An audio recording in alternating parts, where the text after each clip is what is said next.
Hi friends, तर आजच्या या व्हिडिओमध्ये आपण ब्राझील या देशाची प्राकृतिक रचना समजून घेणार आहोत आणि ब्राझीलच्या नकाशाकडे जर आपण सहज लक्ष टाकलं, दृष्टिक्षेप टाकलं तर आपल्या लक्षात येईल की जो ब्राझील हा देश आहे तर या देशाचा बराचसा भाग हा उच्चभूमी, पठारे आणि लहान लहान पर्वतांनी व्यापलेला आहे. म्हणून ब्राझील या देशाचा जेव्हाही आपण भौगोलिक दृष्ट्या उल्लेख करू, तीन गोष्टी आपल्या समोर असेल. एक आहे या देशाची उच्चभूमी, या देशामध्ये आढळून येणारे पठारे आणि लहान लहान पर्वत. ब्राझीलमध्ये लांबवर पसरलेले व अति उंच असे पर्वत नाही.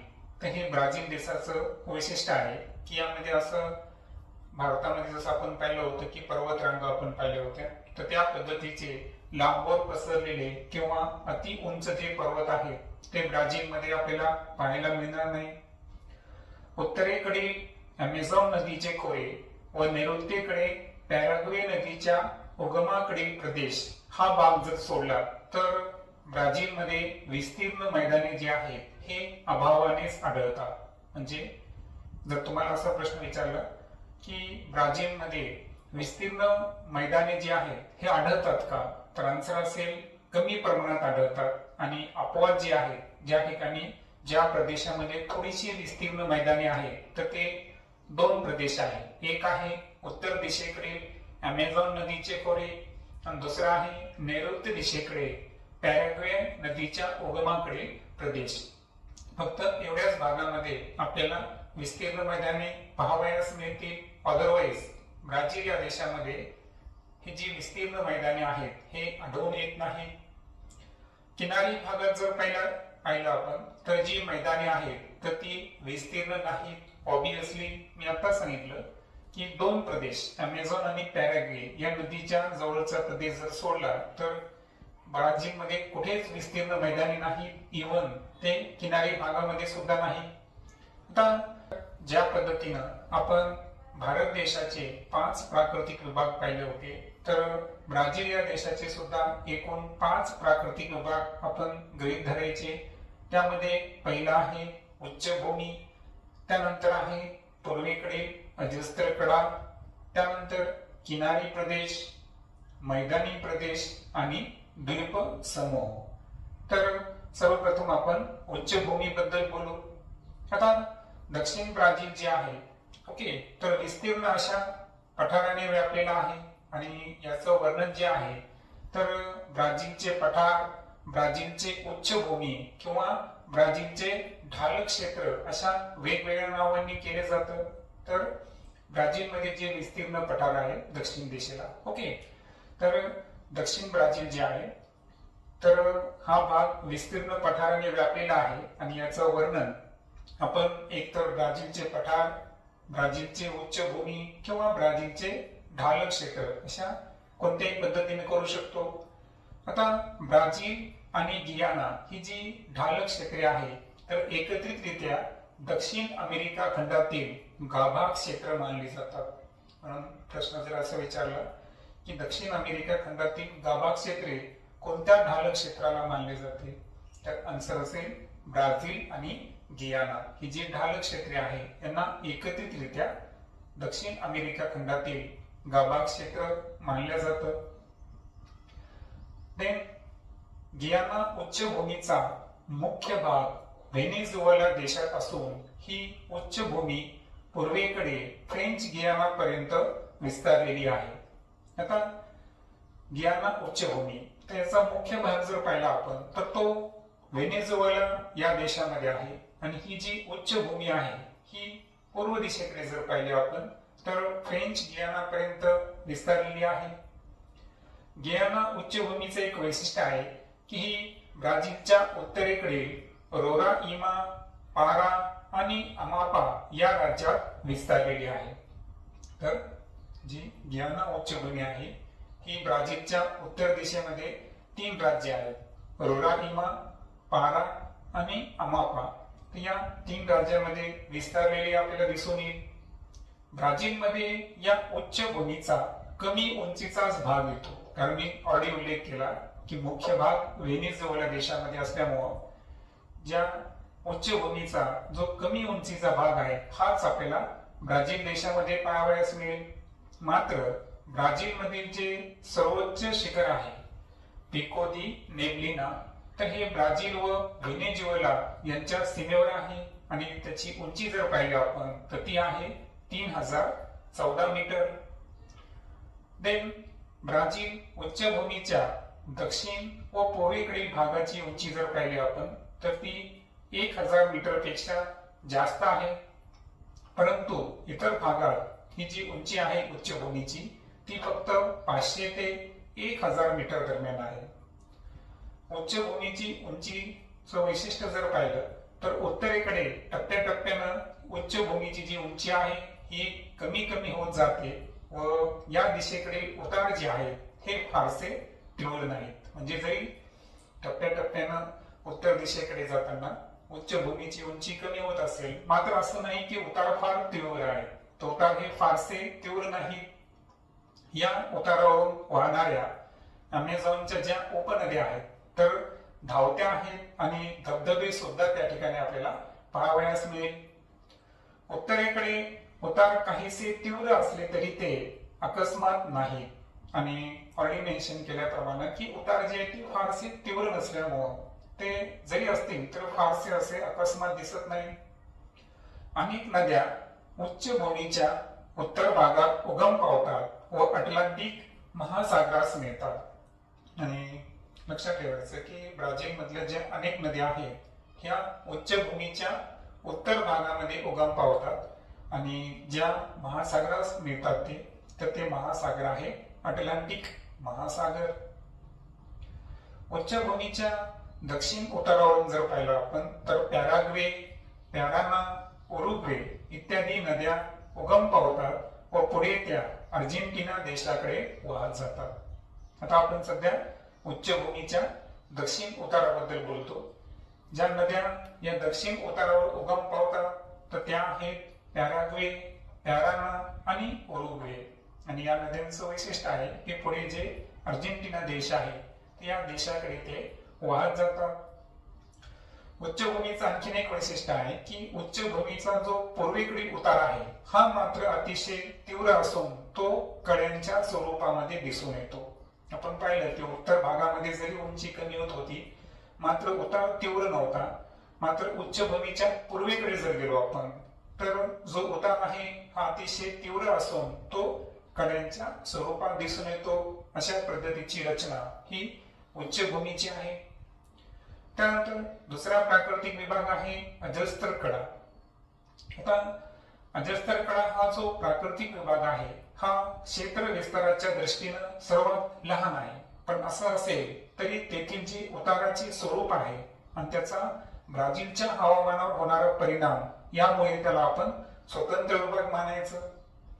आता ब्राझीलच्या उच्चभूमीची पूर्वेकडील बाजू या कड्यांमुळे अंकित झाली आहे. आपण पाहिलं की पूर्वेकडे उतार तीव्र स्वरूपाचा आहे आणि निश्चितच उच्चभूमीची जी पूर्वेकडील बाजू आहे या अजस्तर कड्यामुळे ही अंकित झालेली आहे. आता या भागामध्ये जर पाहिलं आपण तर उच्चभूमीची जी उंची आहे ती 1000 मीटर पेक्षाही कमी आहे. म्हणजे ती 790 मीटर इतकी आहे आणि काही भागात उंची जी आहे ही टप्प्याटप्प्यानं कमी होत जाते.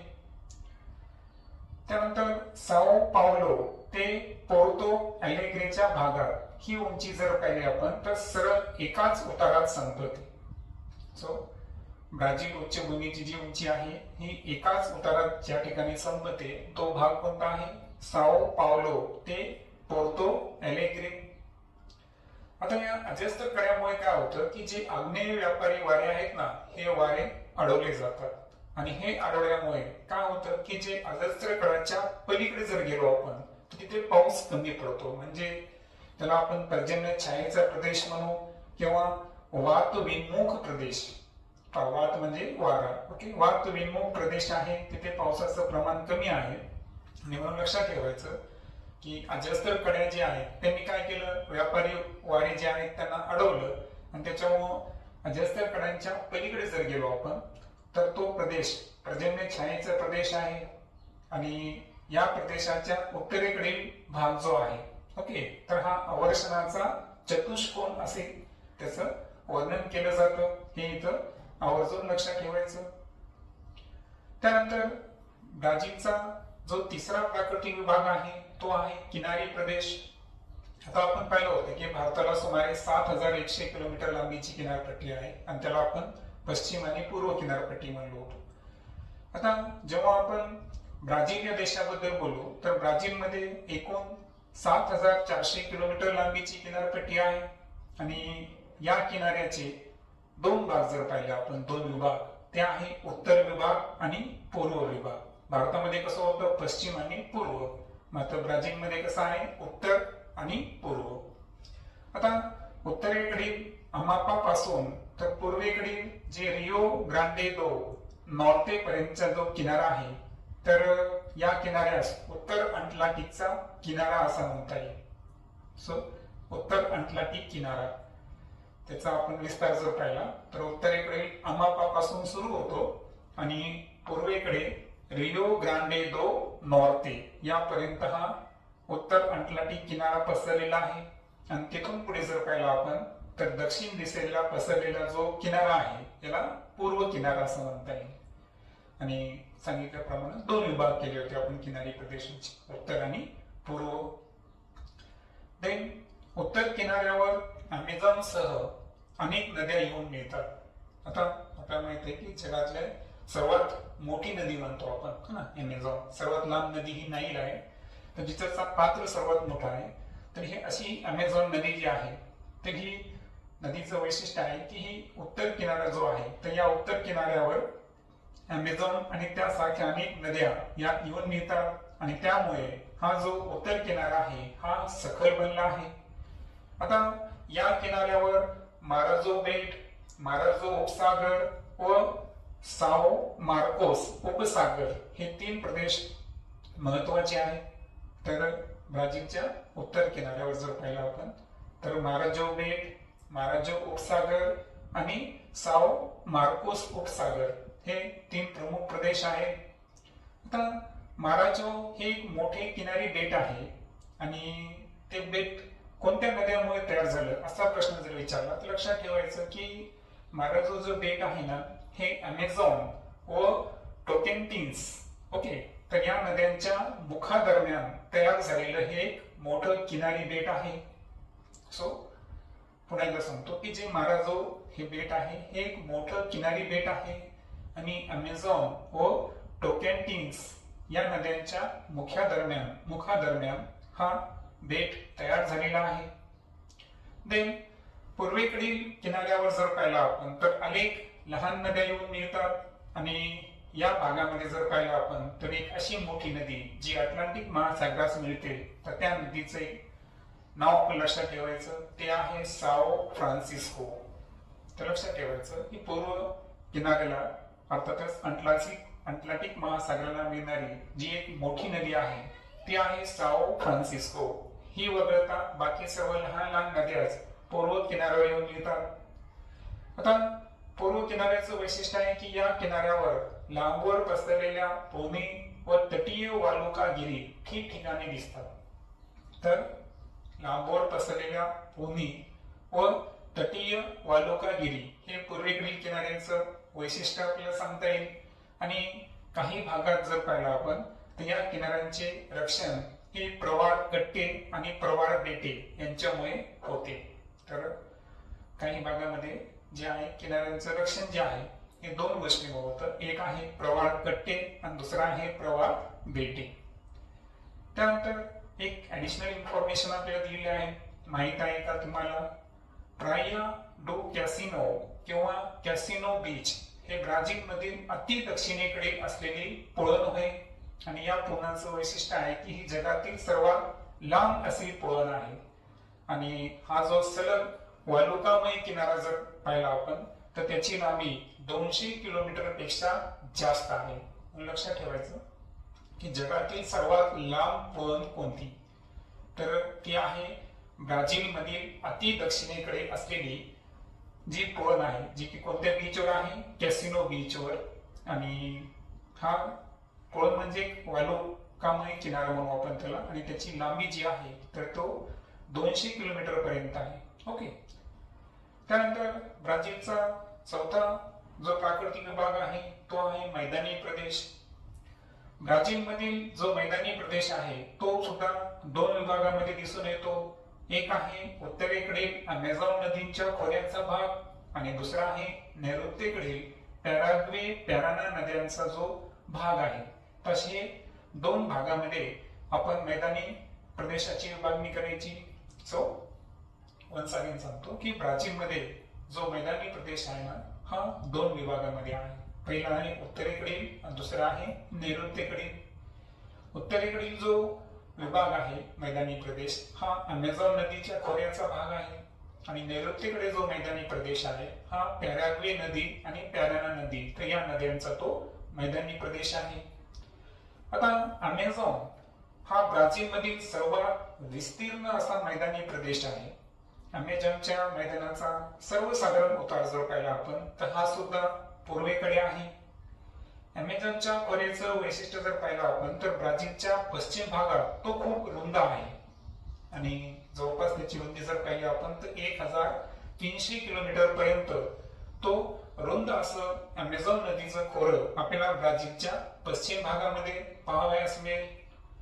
आणि दोन उच्चभूमी जेथे खूप जवळ येतात ना तिथे जर आपण अमेझॉन नदीच्या खोऱ्याची जर रुंदी पाहिली तर ती जवळपास 240 किलोमीटर इतकी ती कमी होते. लक्षात ठेवायचं की अमेझॉन नदी जी आहे तिचं जे खोरं आहे ते काही ठिकाणी 1300 किलोमीटर पर्यंत आहे तर ते कुठे आहे पश्चिम भागामध्ये. आणि ज्या ठिकाणी दोन उच्चभूमी अगदी एकमेकांच्या जवळ येतात तर तिथे अमेझॉन नदीची जी खोऱ्याची रुंदी आहे ती 240 किलोमीटर पर्यंत होते, कमी होत जाते.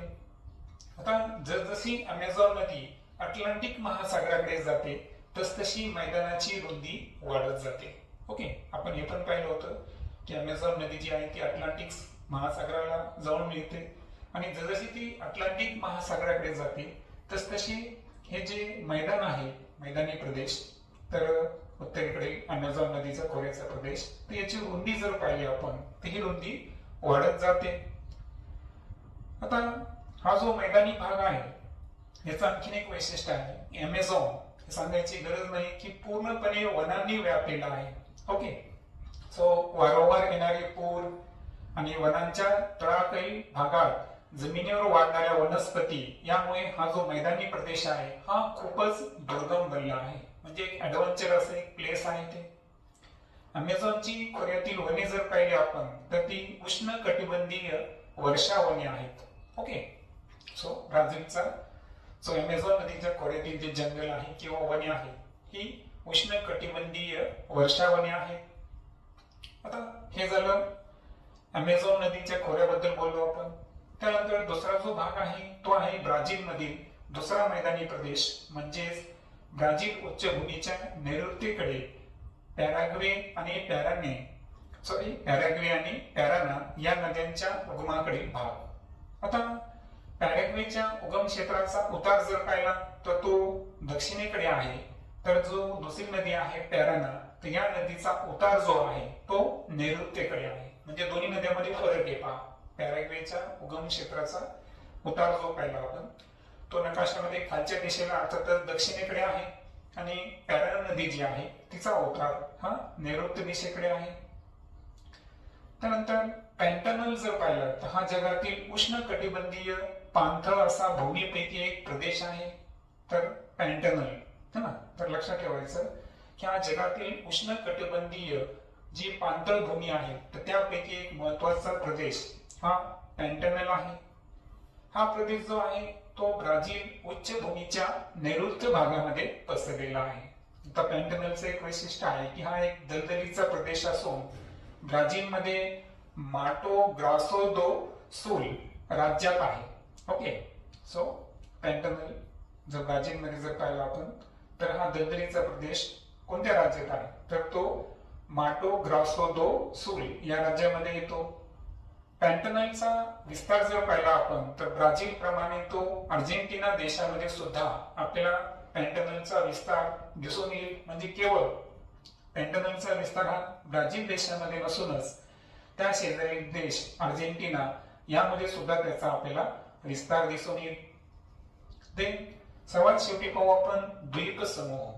आता मुख्य भूमीशिवाय ब्राझील देशात काही बेटांचाही समावेश होतो, जसं की आपण भारतामध्ये अंदमान निकोबार आणि लक्षद्वीप बेटे पाहिली होती. तर ब्राझीलमध्ये सुद्धा जी मुख्य उच्चभूमी आहे त्याशिवाय काही बेटांचा समावेश सुद्धा आहे. त्याचे वर्गीकरण आपण दोन गटामध्ये करायचं. पहिला आहे किनारी बेट आणि दुसरा आहे सागरी बेट. आता बहुतेक किनारी बेटे जी आहे ही गाळाच्या संचयनातून निर्माण झालेली आहे आणि जी सागरी बेटे आहे तर ही सुद्धा मुख्य भूमीतूनच निर्माण झालेली आहे. आता सागरी बेटे जी आहेत तर सागरी बेटांचं वैशिष्ट्य आहे की ते मुख्य भूमीपासून 300 किलोमीटर पेक्षा दूर अटलांटिक महासागरात आहे. म्हणजे ब्राझीलची जी मुख्य भूमी आहे यापासून जी सागरी बेटे आहेत तर त्यांचं अंतर हे 300 किलोमीटर पेक्षा जास्त आहे. आता ही जी सागरी बेटे आहे ही बहुधा खडकाळ आहे आणि ते जलमग्न डोंगराच्या माथ्याचे भाग आहेत. ओके, सो लक्षात ठेवायचं की सागरी बेटे जी आहे ना ही खडकाळ आहे आणि जी नेहमी पाण्यामध्ये ना समुद्रामध्ये जे डोंगर असतात तर त्याच्या माथ्याचे भाग अशा पद्धतीने आपण या बेटांचं या द्वीप समूहाचं वर्णन करू शकतो.